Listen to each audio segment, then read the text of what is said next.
कक्षा 12 की फिजिक्स का एक मोस्ट इंपॉर्टेंट टॉपिक ट्रांसफार्मर।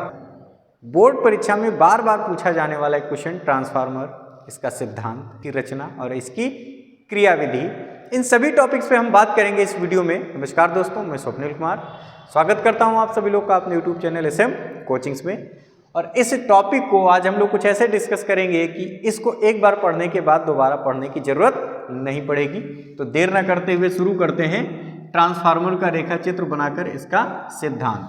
तो जब बात आएगी सिद्धांत की तो पहली हेडिंग आपकी रहेगी सिद्धांत की, और सिद्धांत में आप लिख दीजिएगा कि ट्रांसफार्मर अन्योन्य प्रेरण के सिद्धांत पर कार्य करने वाली युक्ति है। और उसके बाद आप ट्रांसफार्मर की परिभाषा लिखेंगे।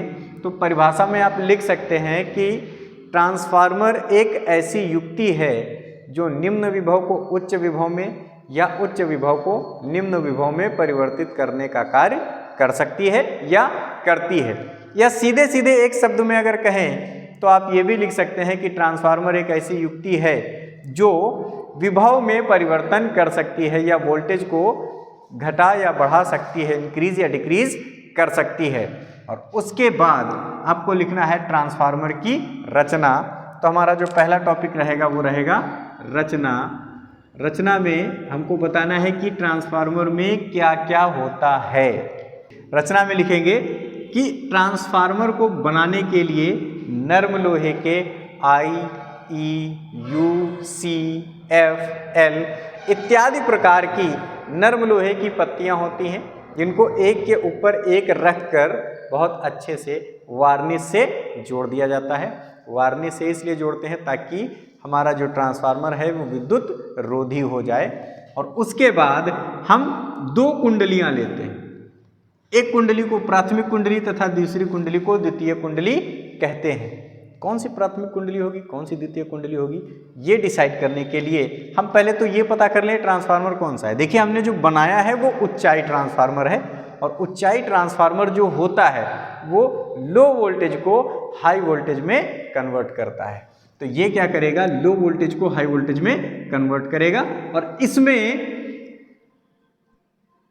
जो प्राथमिक कुंडली है उसमें मोटा तार और कम फेरे की संख्या है, और जो द्वितीय कुंडली है उसमें पतला तार और अधिक फेरों की संख्या है, जैसा आप देख सकते हैं। प्राथमिक कुंडली को हम प्रत्यावर्ती धारा स्रोत से जोड़ते हैं और द्वितीय कुंडली को हम उपकरण से जोड़ते हैं। थ्योरी में आपको इतना ही लिखना है। और उसके बाद आपको लिखना है कि माना, लिखेंगे माना प्राथमिक कुंडली में, माना प्राथमिक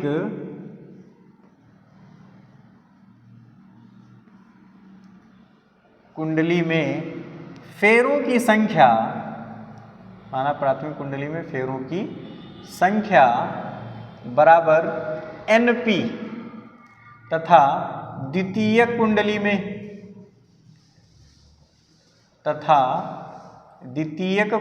में फेरों की संख्या इज इक्वल टू NS है। तो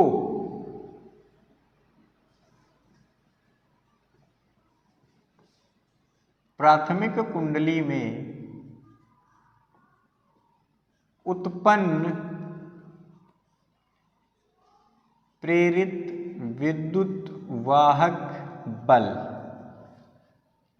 प्रेरित विद्युत वाहक बल EP क्या है, प्राथमिक कुंडली में प्रेरित विद्युत वाहक बल EP बराबर minus NP d phi upon dt, ये हो गया। तथा इसको इक्वेशन फर्स्ट मान लें, तथा द्वितीय कुंडली में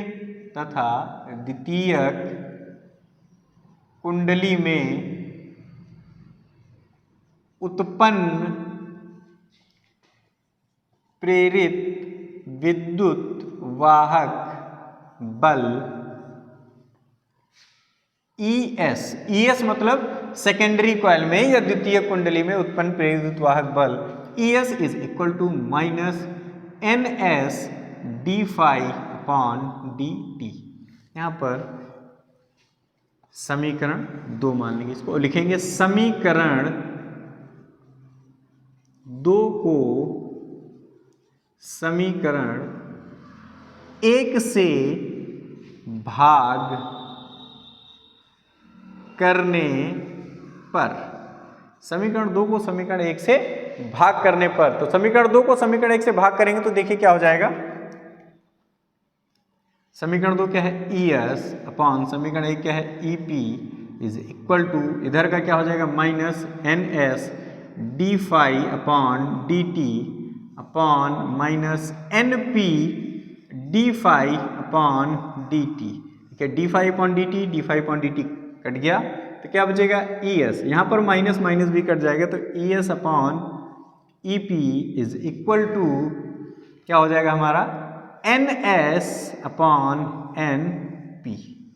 ये हमारा हो गया ट्रांसफार्मर का सूत्र। यहाँ पर हमारा एक आंसर मिल गया है। ट्रांसफार्मर में अगर ये क्वेश्चन 3 से 4 नंबर में पूछा जाता है तो आपको इतना ही लिख देना है, जो मैंने थ्योरी बताई वो थ्योरी लिख देना है और इतना आपको डेरिवेशन कर देना है। अगर परिणमन अनुपात का सूत्र पूछे तो आपको थोड़ा सा और ऐड करना होगा, और अगर ट्रांसफार्मर से होने वाली हानियां पूछे तो वो हानियां भी हम आपको आगे बताते हैं कि उनको भी किस तरीके से लिखना है। देखिए, अगर क्वेश्चन 2 नंबर में पूछा जा रहा है, 3 नंबर में पूछा जा रहा है तो आप बहुत ढेर सारा नहीं लिखेंगे, लेकिन अगर 5 नंबर में पूछा जा रहा है तो फिर आपको ये टोटल क्वेश्चन सॉल्व करना ही पड़ेगा। तो आगे देखते हैं परिणमन अनुपात। परिणमन अनुपात के सूत्र के लिए मान लीजिए जो ये ES है ये is equal to capital letter ES हो जाएगा और EP है वो कैपिटल लेटर EP। ऐसा क्यों हो रहा है, हमने मान लिया जो प्राथमिक कुंडली है उसका प्रतिरोध बहुत ही कम है और जो द्वितीयक कुंडली है वो तो खुला है, तो इस स्थिति में ES बराबर ES और EP बराबर EP हो जाएगा, और ये बराबर किसके है, NS अपॉन NP के, और ये बराबर हो जाएगा R के, जहां R परिणमन अनुपात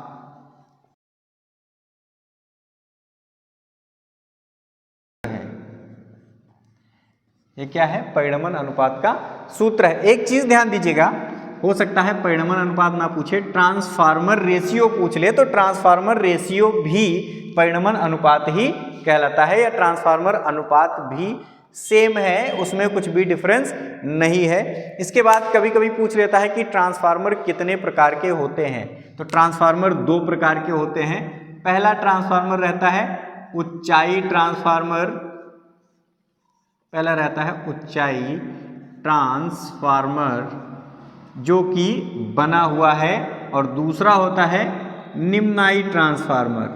दूसरा क्या होता है, निम्नाई ट्रांसफार्मर, जिस पर हम अभी बात करेंगे। देखिए, ऊंचाई ट्रांसफार्मर को समझ लीजिए, निम्नाई आपको ऐसे ही याद हो जाएगा। ऊंचाई ट्रांसफार्मर क्या है, देखिए दोनों में फर्क सिर्फ संरचना का होता है। ऊंचाई ट्रांसफार्मर में क्या है, प्राथमिक कुंडली में मोटा तार और फेरों की संख्या कम, द्वितीय कुंडली में पतला तार और फेरों की संख्या अधिक। अगर इसको उलट दिया जाए और इसको प्राथमिक कुंडली और इसको द्वितीय कुंडली मान लें तो ये क्या हो जाएगा, तो फिर ये निम्नाई ट्रांसफार्मर हो जाएगा। तो निम्नाई ट्रांसफार्मर की परिभाषा क्या हो जाएगी, वो ट्रांसफार्मर जिसमें प्राथमिक कुंडली में पतले तार के अधिक फेरे हों तथा द्वितीयक कुंडली में मोटे तार के कम फेरे हों, उस ट्रांसफार्मर को निम्नाई ट्रांसफार्मर कहेंगे। ऊंचाई ट्रांसफार्मर में क्या था, जिस ट्रांसफार्मर की प्राथमिक कुंडली में मोटे तार के कम फेरे हों और द्वितीय कुंडली में पतले तार के अधिक फेरे हों, उसको क्या कहते थे, ऊंचाई ट्रांसफार्मर कहते थे। फिर से देख लीजिए, जिस ट्रांसफार्मर में प्राथमिक कुंडली में मोटे तार के कम फेरे और द्वितीय कुंडली में पतले तार के अधिक फेरे हों, तो उस ट्रांसफार्मर को क्या कहते हैं, हम उस ट्रांसफार्मर को कहते हैं ऊंचाई ट्रांसफार्मर। तो दोनों तरीके के ट्रांसफार्मर को हमने डिस्कस कर लिया, ऊंचाई ट्रांसफार्मर और निम्नाई ट्रांसफार्मर। इसके बाद एक लास्ट टॉपिक आता है, वो आता है ट्रांसफार्मर की हानि, या ट्रांसफार्मर में कौन कौन सी हानियां होती हैं, तो उन पर भी 1 मिनट बात कर लेते हैं। क्वेश्चन हमारा लगभग सॉल्व हुआ। ट्रांसफार्मर की हानि में पहली हानि जो आती है वो तांबे की हानि आती है। क्या आती है, तांबे की हानि। आप हेडिंग डालेंगे तांबे की हानि, और उसमें लिखना क्या है, उसमें लिखना ये है, देखिए हम जानते हैं कि आपके घरों में भी अगर कोई वायर है और उसमें लगातार विद्युत धारा प्रवाहित की जाती है तो वो गर्म हो जाता है। तो इस तरीके से जो ट्रांसफार्मर होता है तो उसमें बहुत ढेर सारा वायर एक के ऊपर एक इस तरीके से लपेट के कुंडलियां बनाई जाती हैं और लगातार उनमें प्रत्यावर्ती धारा प्रवाहित की जाती है। तो तांबे के तार में कुछ ऊर्जा का क्षय हो जाता है और ये ऊर्जा का क्षय ऊष्मा के रूप में होता है और ट्रांसफार्मर में इस तरह की ऊष्मा को अवशोषित करने के लिए या नियंत्रित करने के लिए वायु या फिर नेफ्थाइल दोनों चीज़ों में से कोई एक चीज़ भरी जाती है ताकि उस ऊष्मा को कम से कम किया जा सके या उसको ठंडा किया जा सके। तो पहली हो गई तांबे की हानि, दूसरी हो गई भंवर धाराएं। भंवर धाराएं क्या होती हैं?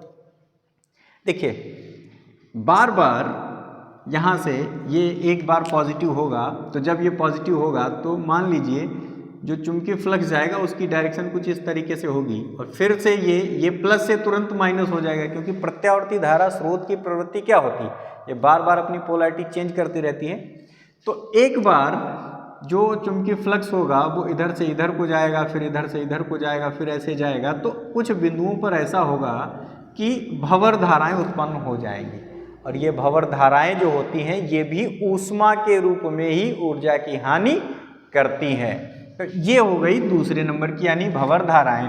इसमें क्या होता है, चुंबकीय फ्लक्स बार बार अपनी दिशा बदलता है, इस वजह से कुछ ऊर्जा की हानि ऊष्मा के रूप में हो जाती है, जिसे हम भंवर धाराओं के कारण होने वाली हानि की संज्ञा देते हैं। थर्ड है शैथिल्य हानि। शैथिल्य हानि क्या है? यह हानि भी ऊष्मा के रूप में ही होती है। देखिए, इस प्रोसेस में ये हमारे क्रूड जो हैं वो बार बार चुंबकित और विचुंबकित होते हैं। जैसे इसमें धारा, देखिए प्रत्यावर्ती धारा कुछ इस तरीके से चलती है, इस तरीके से। तो अभी मान लीजिए ये शून्य पर है यानी धारा का प्रवाह 0 है, लेकिन जैसे ये ऊपर से लेके यहाँ तक आता है, यानी जैसे ऊपर गया वैसे ही ये हमारे क्रूड चुंबकित हो जाते हैं और जैसे ही ये वापस यहाँ पर आता है शून्य पर, ये शून्य पर फिर से आ जाता है, तो ये पूरा क्रूड फिर से क्या हो जाता है, विचुंबकित हो जाता है। और फिर जैसे ये नीचे जाता है उसके बाद ये फिर पुनः चुंबकित हो जाता है और उसके बाद फिर ये जैसे यहाँ पर पहुँचता है तो फिर शून्य पर पहुँचता है, तो ये पुनः फिर क्या हो जाता है, विचुंबकित हो जाता है। तो इस तरीके से जब प्रत्यावर्ती धारा इसमें प्रवाहित की जाती है तो ये बार बार चुंबकित और विचुंबकित होता रहता है। इस वजह से इसमें शैथिल्य हानि देखने को मिलती है और इस शैथिल्य हानि को कम करने के लिए हम कुछ ऐसे जो क्रूड बनाएंगे वो कुछ ऐसी मिश्र धातुओं का बनाएंगे जिसके लिए शैथिल्य हानि का मान बहुत ही कम हो। तो ट्रांसफार्मर की वीडियो में इतना ही। उम्मीद करते हैं ये टॉपिक आपको समझ में आया होगा, ये वीडियो आप लोगों के लिए इन्फॉर्मेटिव रही होगी। तो इसी तरीके की और भी वीडियो देखने के लिए हमारे साथ जुड़े रहिए। तब तक के लिए जय हिंद, थैंक यू।